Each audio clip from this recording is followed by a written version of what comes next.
Hi, friends, and welcome back to the Books and Such the podcast. I am your host, Jen Babakhan, and today we have a very special guest, one whose fingerprints are on nearly every part of our agency's story and legacy. I'm thrilled to welcome Janet Grant, the founder and president of Books and Such Literary Management, longtime industry professional, editor, innovator, and champion for writers across decades of change in publishing. Today, we're talking about what you can look forward to in publishing for 2026. What are the biggest publishing trends coming this year? What did authors, both established and emerging, need to understand as they navigate a rapidly shifting landscape?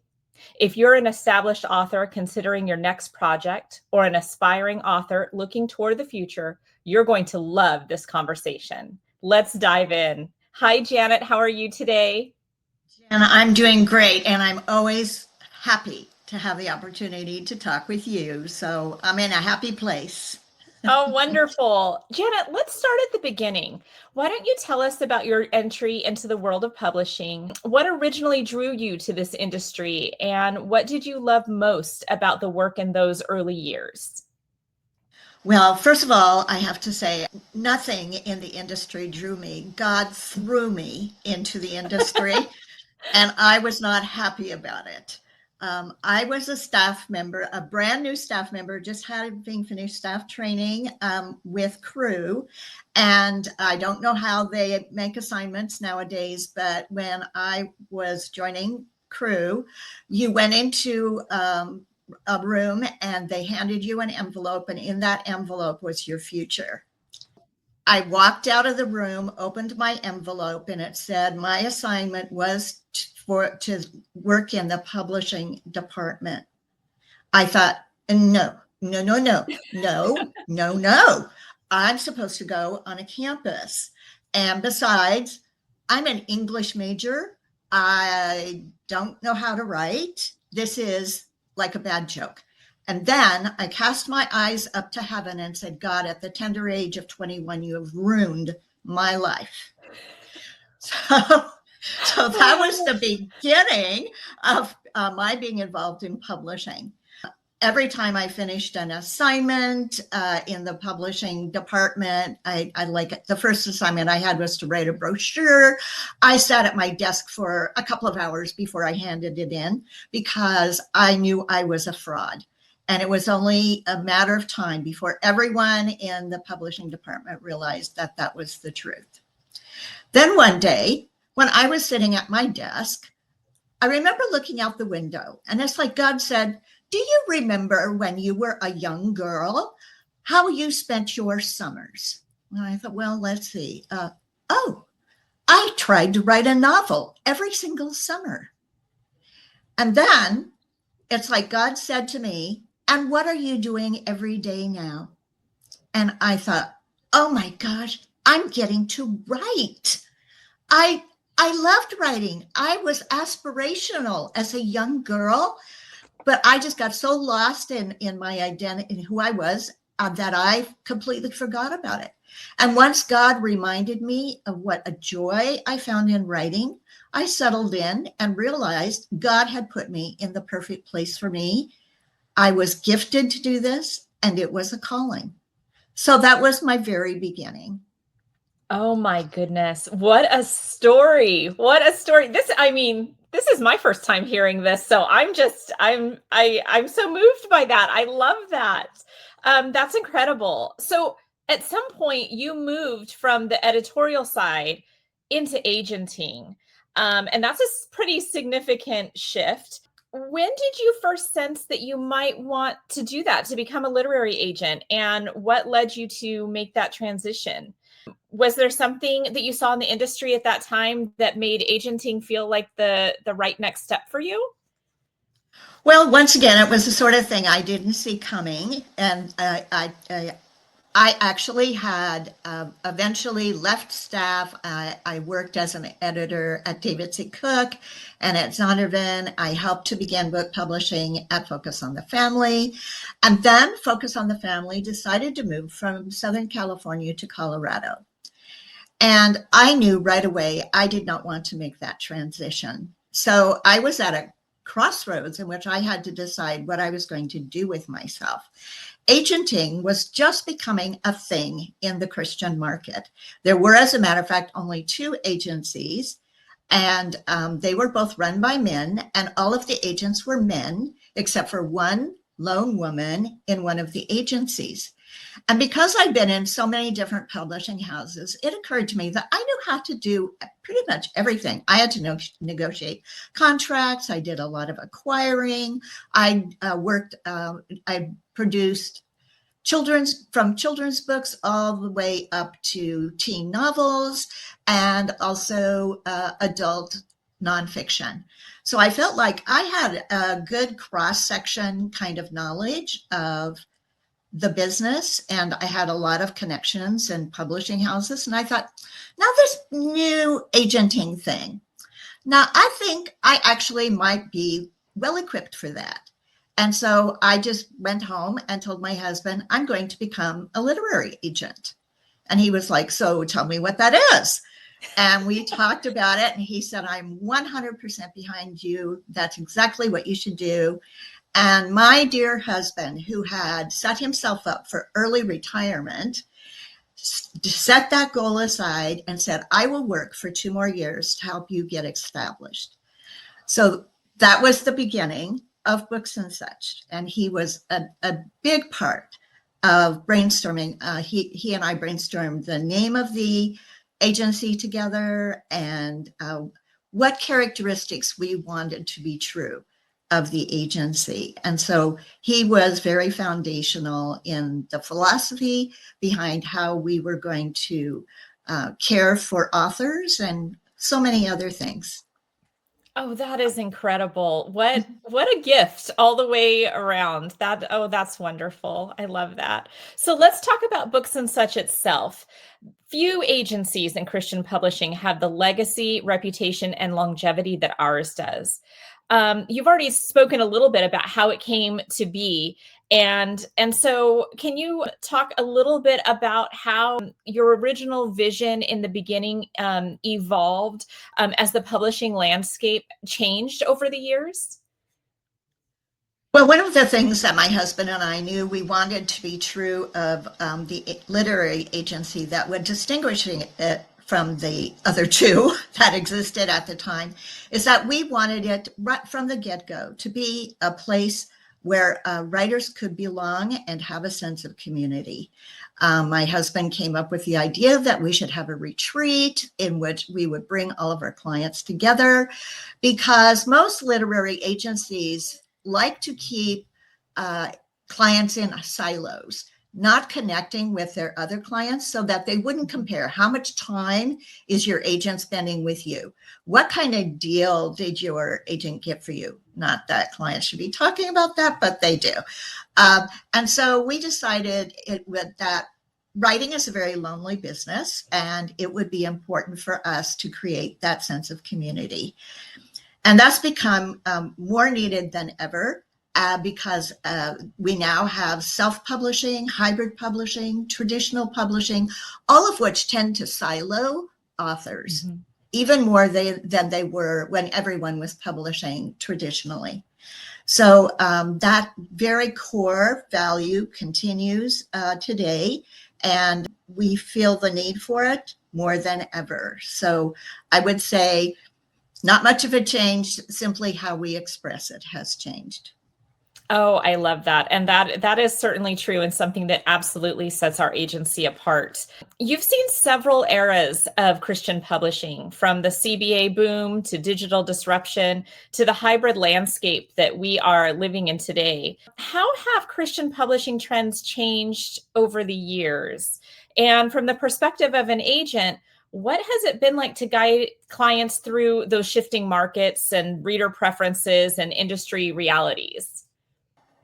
When I think back on what it was like to place a project when I first started as an agent, basically, if I had a publishable project, I was going to be able to place it. It was just a question of, is this publishable? And I could pretty readily answer that because of all of the different positions I'd had editorially. And the decisions were made mostly by the editors, not sales and marketing. Today, sales and marketing are really the drivers of what projects a publisher is going to offer a contract for, which is a huge shift. And it means that it shifts away so much from, is this a publishable project, to the question, how hard is it going to be for the publisher to make money off of this project, which is an immense shift. And so it could be discouraging for those of us on the creative side of things. It's my job as an agent and as someone running the agency to help our clients to understand the hurdles. And then once they really grasp what needs to be in place for them to get their project published, how they can clear those hurdles, and for me to guide them in that. And then help them to understand where the opportunities are that fit the kind of writing that they do. So it's a very hands-on, individualized kind of approach. And not every agency does that. Some agencies simply say, what do you want to write next? And then they send it out to a number of different publishers to see if anyone's interested in it. We are a much more of a hands-on kind of agency. We absolutely are. So in your view, for our listeners that are in the midst of drafting projects and trying to think of what is going to move them along in their career, what are the key trends that authors need to understand in 2026? And on top of that, what is exciting you and what's concerning you from what you're seeing right now in the trends? And where do you see opportunities for those writers who are paying attention? Well, in terms of opportunities for writers right now, for about a year and a half, well, almost 2 years, Bibles and any project closely related to a Bible, like a Bible study or an intensive look at, say, the book of Ezekiel, how it affects people today, are selling. It's a boon time.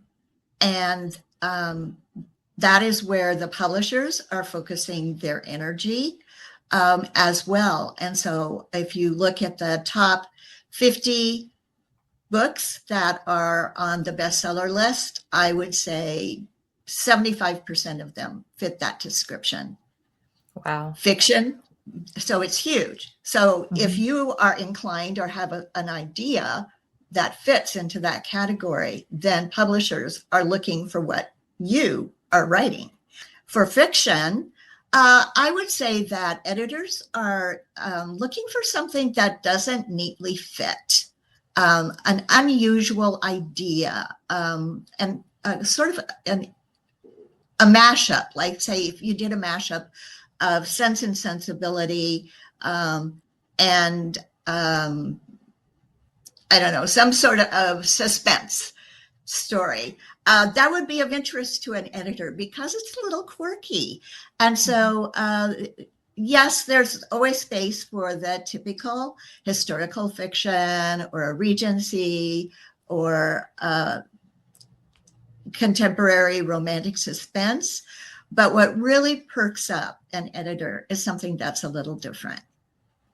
Now, in terms of other trends that I see occurring, one is a piece of great news is that we're having a very significant growth in bookstores. Barnes & Noble is opening 50 new stores every year across the country. About a decade ago, we all thought Barnes & Noble was headed towards certain death. So the new owner completely turned Barnes & Noble around, and it's healthy and it's vigorous. Books A Million is also growing, which is so encouraging to us and important for us because they're retail outlets. And audiobooks are continuing to grow. Also one of the things that we're going to see in the news a lot is what's happening with AI in publishing. We're going to see many more lawsuits come into being, and those have effect on copyright protection, intellectual property, and potential payoff for authors whose material AI has pirated. So those are some of the basics for 2026. Oh, that's a wonderful summary. And there is a lot that's exciting on the horizon, especially in those bookstores growing in the way that they are. So that's lovely. Books and Such has such a long-standing reputation of excellence. You know, it's not just in what we do, but it's how we treat our writers. What do you think continues to set Books and Such apart today? You've spoken about it a little bit, but is there anything else that you feel like makes us that unique agency that stands apart? And for established authors who or rising talent who may be exploring new agency representation, what do you think they should know about our team and our philosophy? Well, first of all, we all love working together and we love each other and we have such a great synergy and we function as a team, which is a wonderful hallmark that I love and something I would have aspired to if I'd known we were going to grow to this size. But I would say intense engagement with our clients is a hallmark as well. We do career planning with our clients. We talk to them a lot about the trends and where what they want to write could fit within that. And we just provide a lot of that kind of guidance. And we also help a lot with making the proposal as strong as it can be. And also, I would say another important thing is that we never step away from a client or a book. If we have a client who develops like a difficult relationship with an editor, when that client comes to us and says, I just need to have this dealt with, we don't say, gosh, good luck figuring that out. We step right in, and we provide helps and a strategy and communicate with the publishing house and bring resolution to that issue, because that's an issue neither the editor nor the author can sustain that relationship, and it needs to be dealt with. And also, if a book comes into some sort of problem, like say, for example, the editor midway through editing discovers that their workload is too heavy, so they're going to be moving your project to a new editor. Well, that's a problem. And it's a place in which many agents would say, yeah, well, good luck figuring that out. I'm busy selling projects over here. But with Books and Such, we once again step in and work with the publishing house, the editor, our client, to find a solution that's going to work for everyone. So I would say those are probably our major hallmarks. I would agree. And boy, do I love this team and working with this team. So you are absolutely right about how much we just enjoy one another and working together. And I truly think that sets us apart. It's such a gift to work with so many incredibly talented women. So after decades of working in this world, Janet, what still brings you joy in publishing? What keeps you hopeful? What keeps you investing in these authors and in the future of this industry overall? Well, first of all, I want to say that we feel like there are so many disruptions in the industry right now, but the truth of the matter is publishing is always facing shifting currents. There are always new things for publishing to respond to and new challenges. And I actually find those challenges really interesting. And figuring out how to navigate those currents is something that I actually, in a sick kind of way, enjoy. But what keeps me hopeful and keep going is all I have to do is look at one of the walls of our office, which is filled with bookshelves that contain the books that our clients have created over the 30 years of our agency's existence. And looking at that shelf fills my heart with joy to think that we have touched so very many lives through those books and all that those books represent in terms of our contribution to our culture, to our society, and to people's spiritual lives. Oh, I love that so much. It's so incredible to hear that. This agency has such heart, and that's what drew me, both as a client and now I'm blessed enough to be an agent with you all. So that's excellent to hear. That's wonderful.